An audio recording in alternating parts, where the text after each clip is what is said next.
Catholic Link Internet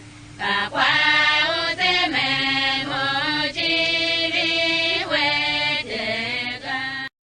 So chayam keke ninde sinyane na nyapa sulvana lo Dedoo na tashan radio weso Tiv Catholic Link ne yanka Adua Uterataa hensho bilini ono na some kanama Dedoo manyane kwa ngban wase Reverend Fada Shonwula na sigve ne to ngwan ana Angbana ya mbakase mambanon soken Kristo nyaka Adua Uterataa ka shine bilini anyo me klesi awese o katolikone la du bela so ngwa ochuan ba ando velo yo ide ne mejima we kae we kumaga we yina so ngona zumo ko yina ya ando ka tuwo profeti yesa kae ngoro nwe chu kezwa ya ngole to ba sorobo kumaga Paulo apostolo va ila yona ngu mom ba ji memba apostolo ba Kristo Yesu kuma ila ya apostolo ga kumaga songwa Petero zambla Yesu yo bachana ga ngu shodo Yesu kuma tove chi kwa jando tove etumo mitsemble nya tsba ngwa akaulu profeti Yeremia za chopo tankalo wala au kwa tavela akae tengu kana aye olu na su shao na ngemagei anyami yoi na chi na hasha mache ishimai na ipava teyo na ngwefe ayo tun na naluwe kan yu kan deseti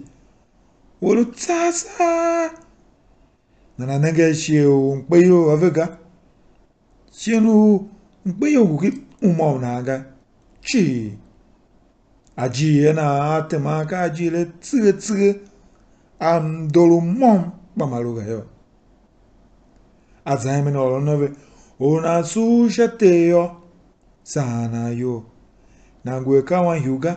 panangwe ka kon uhen pezenge uchi mtse uyangega kayu show o denu mune tama yangala kape ona su shate mluna kalune pasrami usha deli makunu kauta viusha yira osokwa chakwa mbave su shate yo ekake yo mbave su shate yo mba ewo ushion yo ve gbama yangiga o tengive tengi tso banana lo mayangiga que qual no show wala Paulo apostolinge hemba Corinto ira ao kwa chakwa shima veren ken yase kam deu o shima kbene ujira ezumi akparane malu boa akave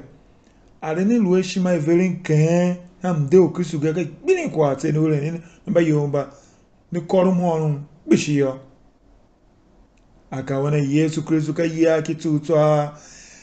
kimba vende shinku ya hemenza shinku ahumba kuoge ande awawe kwa shewase kwa eselu Iyom venshima shamde shinku gadi akabijichi wesu nachi ahajira ke kwa ono kivyangera songwa ka avese Yesu va henjili pon empezege mge otiro o bishiva he va ngwa won masho ve bwa shange vevyo aho ve kwa shako umbasa ave yoyo sifa de fa pasla me va so kwa umbasa ave yoyo ekamba vemba gbina veluvo ve kula atinde hotel nange ko fe mom do vega vembe gbemje Yesu zaimno kana ve sane yo ne ba tsane sane yo nba jeni kene hegen sane yo nba yo ko ni Iyom sane yo nba yo hene pa sane yo ne ba yo vetelinti yen dan yo bakwana ngwe ashima velenke kenke ka itelemeti danda ka chu Kristo Yesu yo ake embe ne injayen ivesisha Yesu bene kana chi yo ainda shi o ko yomba kwa tseve yo akaone kwa tsene ne banyare kwa tsene ne banide higene kwa tsene ne malue hanzo higene kwa tsene zumu yochi ve uesene Yesu oi kwa tseve ka chu so ve gazega baka chu onya kwa gbena akwa oganega kana lue nyare na yakwa na lue hanzo bishi magulu manyare jika yomba wangu watsun Yesu nangane kana chi yake kwa tsene achuni wakyo ha oganga saba hinta na higen ishieno iwesi yo zumu yo chi ka ko uwesi o mo melu shetio kyaga ifa vo itio o yo vru uwesi yo onange okanande ayira ni ongu ifa na vo ilu omba yu ngutu o yin yo ke hama gbana chi ne aye ni ongu ayira yo vra te ma eve uwesi vugula nya velin sen dono lumia waso one awasi na nena ni fa o ni dodo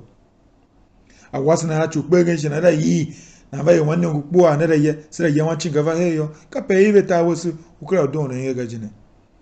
ita wasu ingene ta kra doga ko onu go hangi isheno ogen ka mo ko ogen wu ga ki na ha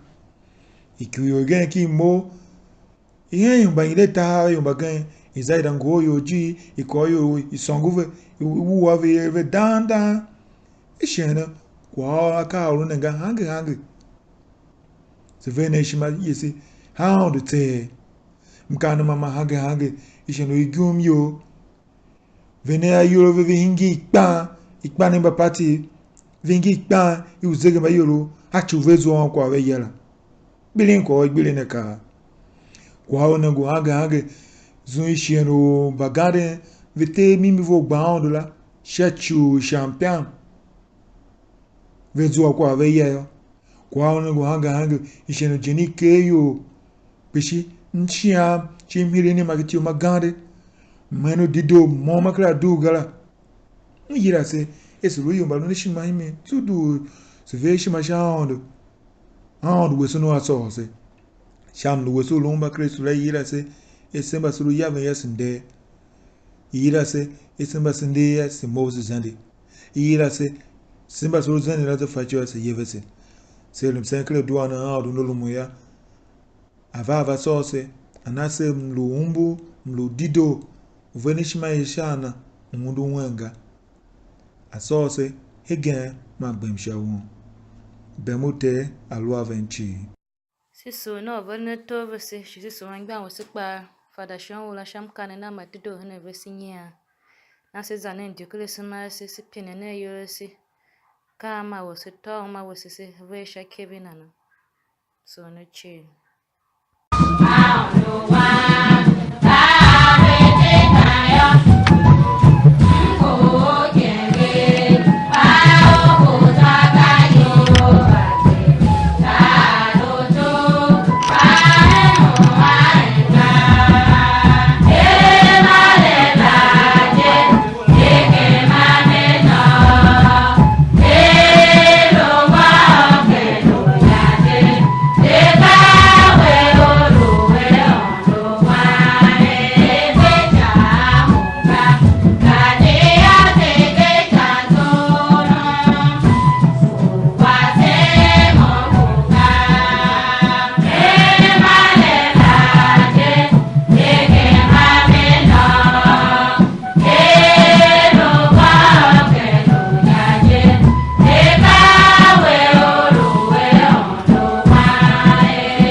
Beata Medici,